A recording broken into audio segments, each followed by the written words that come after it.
যদি পুলিশদেরকে না মারা হতো তাহলে বিপ্লবটা এত সহজেই অর্জিত হতো নাকি। অবশেষে শুরু হতে যাচ্ছে পুলিশ হত্যার তদন্ত।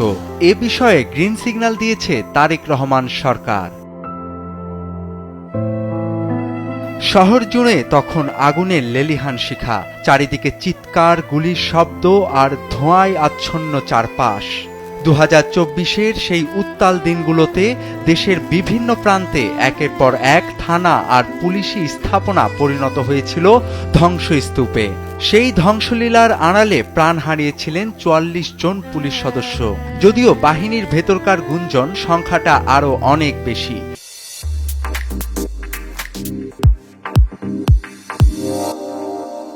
দীর্ঘ 1.5 বছর ধরে বিগত অন্তর্বর্তী সরকার পুলিশ হত্যার কোনো তদন্ত হতে না দিলেও নতুন সরকারের নির্দেশে সব ঘটনার তদন্তে মিলেছে সবুজ সংকেত।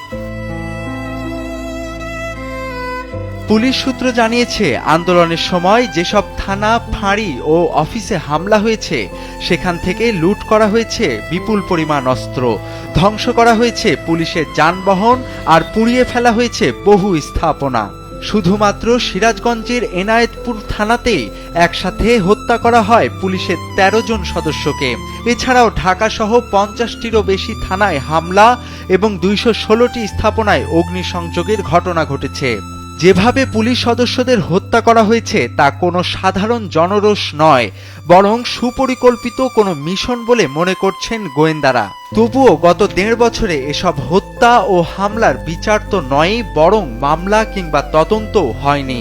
এমনকি পুলিশের মোট কত সদস্য হত্যার শিকার হয়েছেন সেটার কোনো নির্ভরযোগ্য পরিসংখ্যানও প্রকাশ করা হয়নি।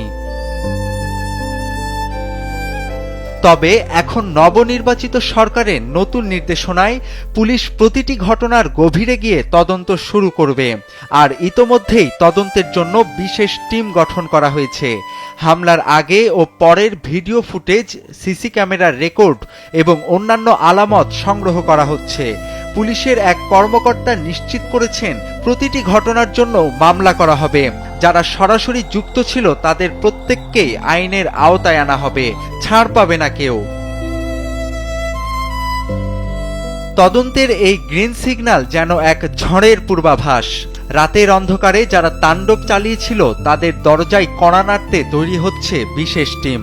প্রতিটি কল লিস্ট বিশ্লেষণ করা হচ্ছে, টাওয়ার লোকেশন মেলানো হচ্ছে। এই থ্রিলার তদন্তের শেষ দৃশ্যটি হয়তো দেখা যাবে আদালতের কাঠগড়ায়, যেখানে মুখোশ খুলে পড়বে পর্দার আড়ালে থাকা ষড়যন্ত্রকারী রাঘব বোয়ালদের।